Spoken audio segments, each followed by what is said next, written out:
Born a slave, Auntie Alice Brown, at just past 105 years old, thinks the Supreme Court's recent ruling banning segregation is going to cause a lot of trouble down home.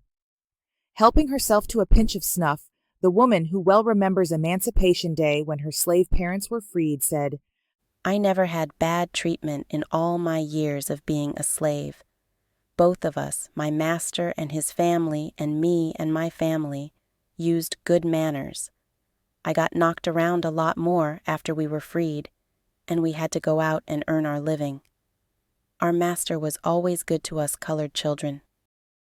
Born in Ozark, Alabama, on a spring day in 1819, Auntie Brown left the cabin where she's lived ever since that day of freedom, to come to Akron 5 years ago. She's living with the next to baby of her 14 children, Audie D. Beverett, 59, of 316 House Street in Akron, Ohio. Audie is employed at the Firestone Tire and Rubber Company. Her youngest child, Claude, a year younger, lives on Faylor Street in Akron, and a daughter, Mrs. Eli Shipman, 63, lives in Tuskegee, Alabama. Auntie's older children, whose ages would range up into their 80s, have all died. I wasn't married until I was 23. It was all put down in Pop's Bible.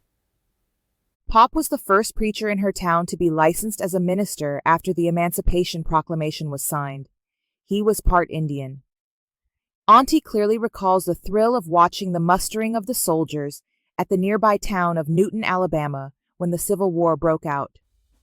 They let us slaves all go and watch. I'll never forget the beat of those drums.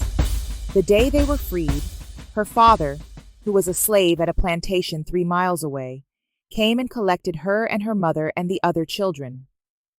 Then we went to live in a little house of our own. It was from that one-room cabin that she came to Akron.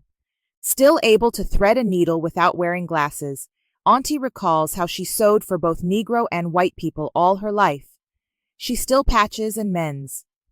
As a young woman, she became a midwife, traveling around the countryside, delivering babies in between having babies of her own, and bringing them all up to be good, strong men and women. That's when she got the title of Auntie Alice, that always stayed with her.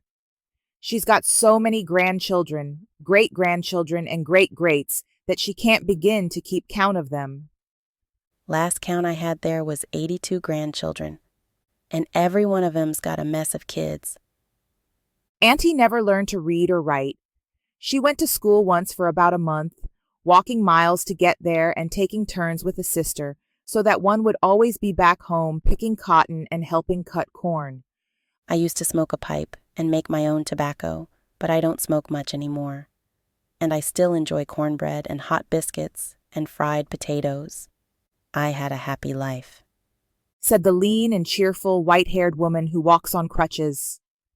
"I can't grumble about the way I came up at all. I don't need glasses, and until I had a fall a few years ago, I could get around fine. I'd like to live as long as God will let me. I'm trying to live so that when the roll is called up yonder, I can answer. I was sprinkled as a baby and baptized here at the Church of God when I came to Akron. I don't go to church anymore. It's too hard for them to yank me up the stairs. But I can see God just as well right here in my living room." Auntie is today the oldest person in the city, so her pension papers show.